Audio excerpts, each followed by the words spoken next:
gente. Bom dia a todo mundo. É um prazer estar aqui conversando com vocês.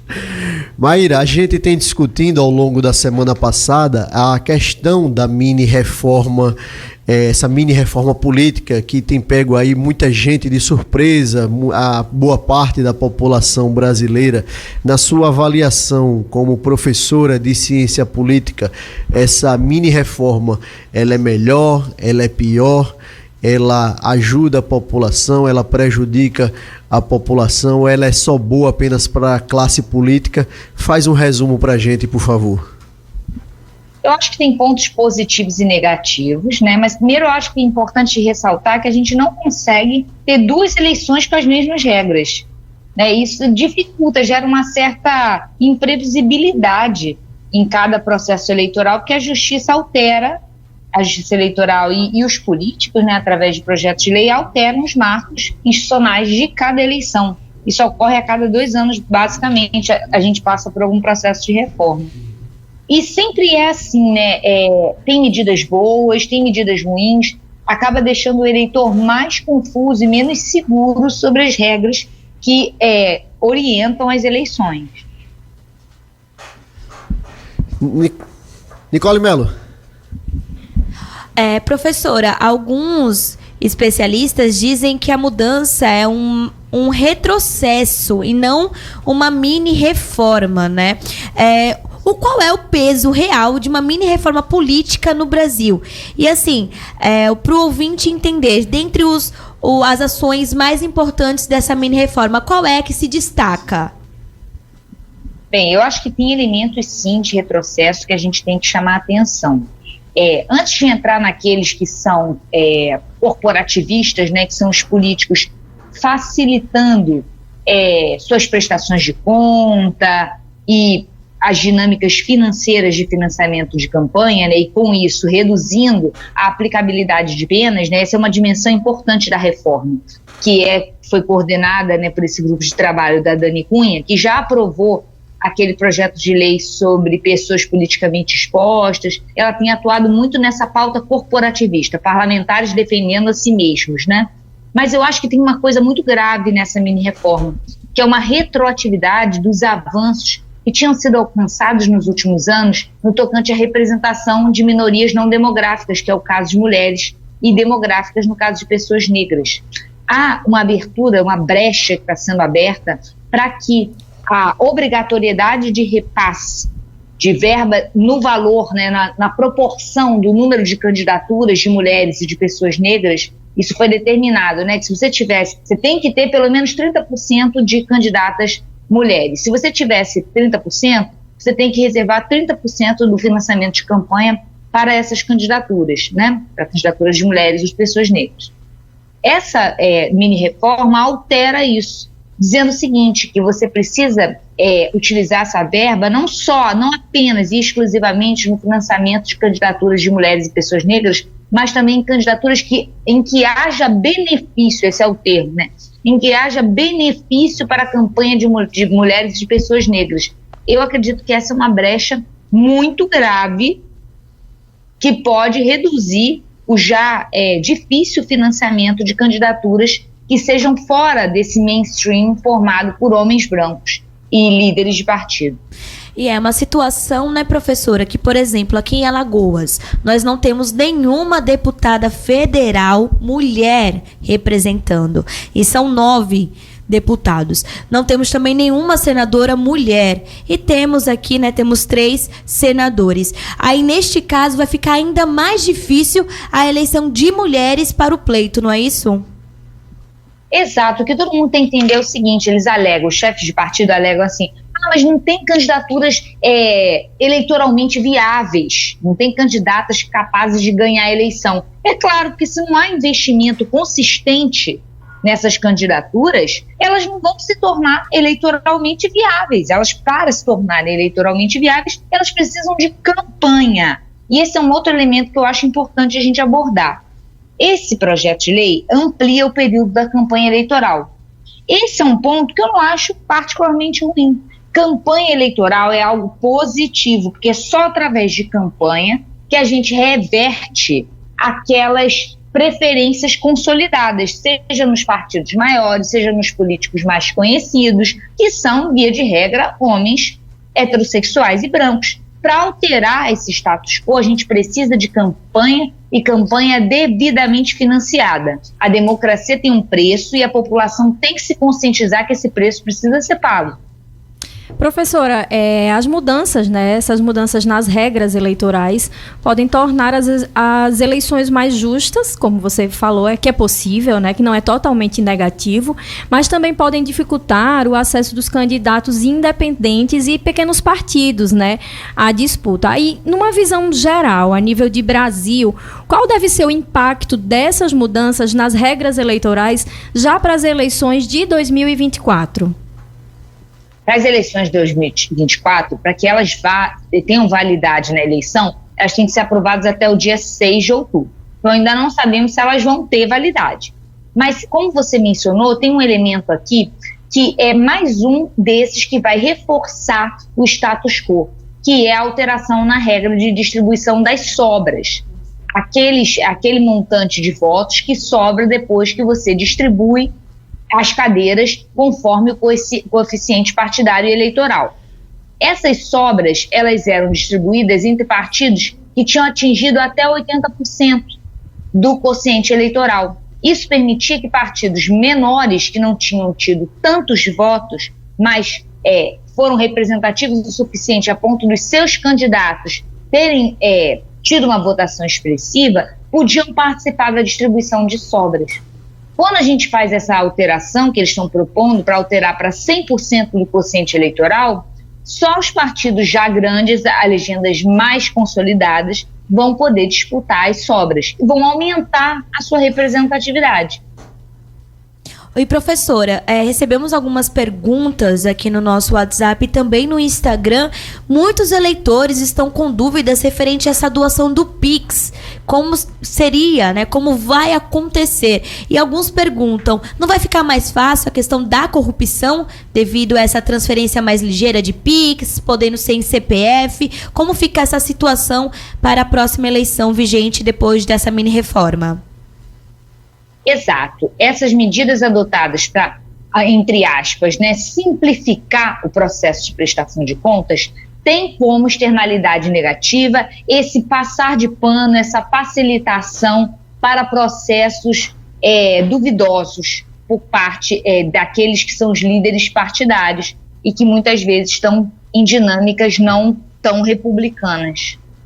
O financiamento privado de campanha é algo sempre problemático, por isso que a gente deve louvar a reforma que findou, né, com financiamento de campanha por parte de empresas. Quanto mais público é o recurso, mais a gente tem chance de controlar e mais ele vai ser distribuído de maneira igualitária. É claro que não totalmente igualitária, mas há mais controle do que se ele for distribuído a partir de empresas que vão distribuir apenas para aqueles candidatos que lhe façam concessão.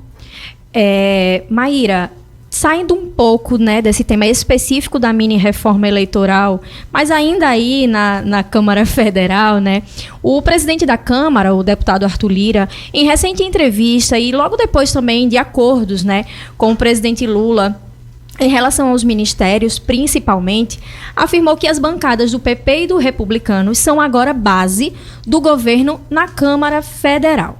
Então, qual é o impacto dessa aliança, né, do Centrão com o presidente Lula, sendo agora a base do governo, com essa mudança aí, né, tão já esperada, para as eleições já do próximo ano também?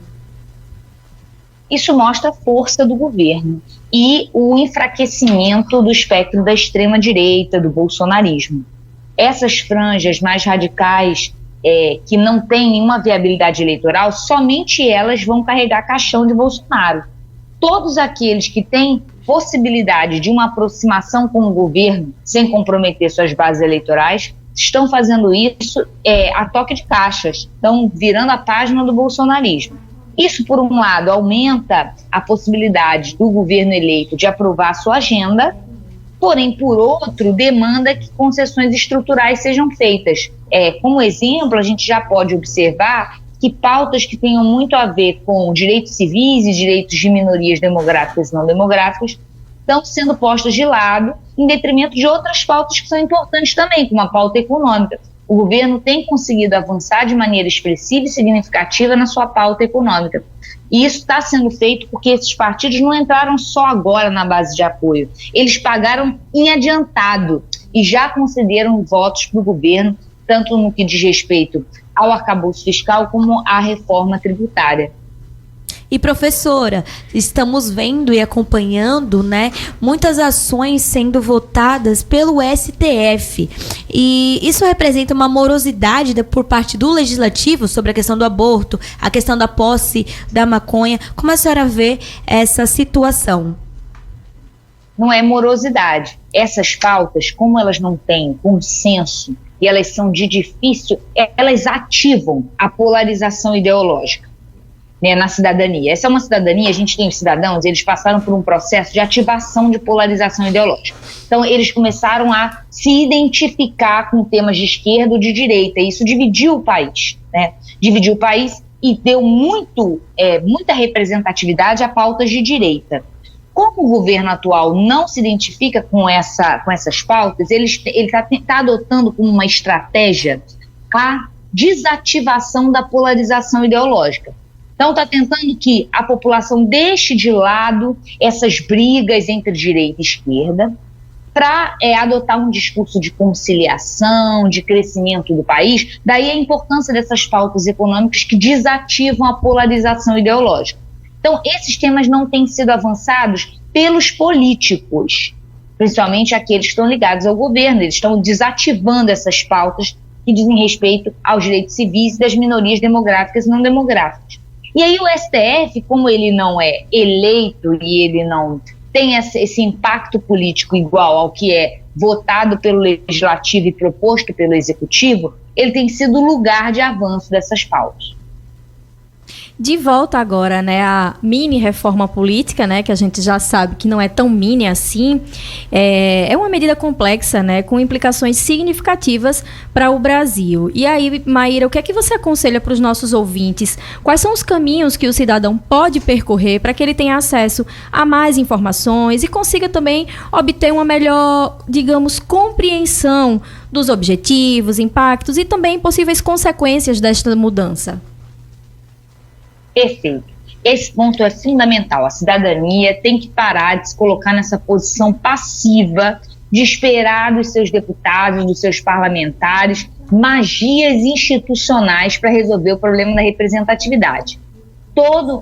Existem várias ferramentas digitais de participação. No site da Câmara você consegue acesso ao seu parlamentar. Existem algumas organizações que já estão fazendo petições contra a mini-reforma eleitoral. Então eu acho que o melhor caminho é pressionar os parlamentares para que eles não aprovem essa mini-reforma. E os cidadãos são capazes de fazer isso. É buscar os canais de participação digitais que existem já disponíveis. Eu conduzo lá no Rio de Janeiro um projeto em que a gente vai nas escolas explicar esses canais de participação e de acesso à justiça, de acesso à política digitais. Existem vários, e eu acho que o cidadão bem informado é capaz de buscá-los. A gente está falando aqui com a Maíra Goulart, que é professora de Ciência Política do Estado do Rio de Janeiro. Maíra, você participa também do Laboratório de Eleições, Partidos e Política. Conta um pouquinho para a gente desse projeto aí, seu aí no Rio de Janeiro, por favor. Perfeito. É dentro do LAPCOM que ocorre essa atividade de extensão que eu mencionei, que a gente vai nas escolas contar um pouco como participar e acompanhar a política e também entender as instituições políticas, o sistema institucional. Que a ideia é que quanto mais os cidadãos se apropriem desse conhecimento, mais eles vão ser ativos politicamente. Além desse projeto de extensão, a gente tem projetos de pesquisa que dizem respeito a questão da política local. A gente estuda política local, campanha política local, como que vereadores e prefeitos têm se tornado cabos eleitorais muito importantes, sobretudo a partir da distribuição de emendas, né, parlamentares que irrigam esses políticos com muito recurso. A gente também faz pesquisa na área de ideologias políticas, para compreender melhor como mobilizar essa ideia de direita e de esquerda. E esse grupo que eu coordeno, né, que é o LAPCOM, ele tem uma página no Instagram que é LAPCOM, LAPPCOM.FRJ, e ali qualquer um pode entrar, travar contato com a gente tem mais de 15 estudantes de graduação e pós-graduação envolvidos, outros professores de outras universidades, além da UFRJ e da Universidade Federal Rural do Rio de Janeiro, lá como ele atua nas duas. Então eu acho que todo mundo que quiser acesso é só entrar lá no nosso Instagram, LAPCOM, LAPPCOM.FRJ. Joia. Maíra, a gente tem tratando aqui no estado de Alagoas, principalmente quando se fala de eleição presidencial, ou seja, a gente tem 8 meses aí do governo Lula, mas muito já se fala aqui em Alagoas e no Nordeste sobre a questão da sucessão presidencial. Aí no estado do Rio de Janeiro, em Brasília, como você vê a questão da reeleição do presidente Lula? É um curso natural, ou você acredita que outro nome pode postular aí essa troca de bastão, vamos dizer assim, do comando da República? Ou você acha que ainda o presidente Lula pode ainda contribuir ainda um pouco mais com o Brasil? Como é que você vê essa questão das eleições para 26, que é algo que já se discute aqui em Alagoas e também em outros estados da federação? Eu acredito que a única coisa que impediria, né, a reeleição de Lula é o acontecimento de um fato muito fora da previsibilidade, né, um fato realmente novo, que os rumos da economia e da política estão se encaminhando para um quadro de profunda estabilidade. Estabilidade de um crescimento moderado e estabilidade na coalizão de governo. Só um fato muito inesperado alteraria esse panorama. E outro elemento, né, o segundo elemento que poderia obstaculizar a eleição do presidente Lula é a sua própria saúde. Então eu acho que apenas se ele estiver indisponível em termos de saúde, ele não vai se candidatar à reeleição, porque ainda é possível viabilizar uma sucessão sem grandes transtornos e consolidar esse processo de retorno à democracia. A gente não pode esquecer que a gente vivemos 4 anos de ameaças consistentes ao sistema democrático liberal implementado pela Constituição de 88.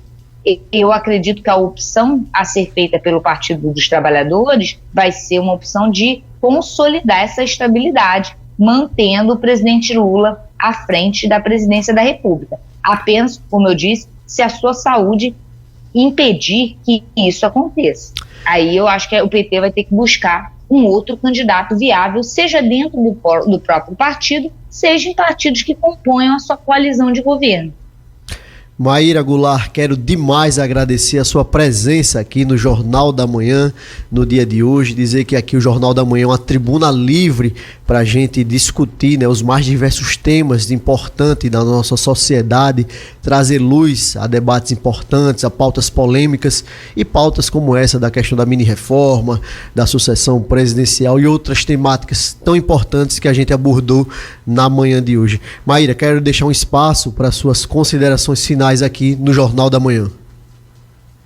Gente, foi um prazer. Eu desejo a todos uma excelente semana e espero que todo mundo entre lá no LAPCOM para conversar com a gente, trazer dúvida, participar.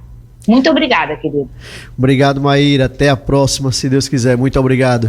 Uma importante entrevista, não foi, Nicole, Natália? Uma entrevista esclarecedora aí com a professora de Ciência Política do Estado do Rio de Janeiro, a Maíra Goulart, e com certeza vai ser presença aqui marcante aqui no Jornal da Manhã. São muitas dúvidas da população, muitas dúvidas e uma temática assim, né, que a gente realmente pode trazer N's e N's pautas aqui para o Jornal da Manhã, essa questão da ciência política, uma questão tão carente na nossa sociedade, né, e trazer luz a esse debate que realmente, né, fica à margem da sociedade. Muita gente diz que não quer saber de política partidária. Mas é necessário, É necessário, Joãozinho. é importante, e realmente as verdadeiras mudanças da nossa sociedade, as grandes reformas da nossa sociedade, ela é feita tão somente através da política partidária, através de uma Câmara, de um Senado, de uma presidência da República. Ou seja, tão importante a sociedade estar participando dessas discussões.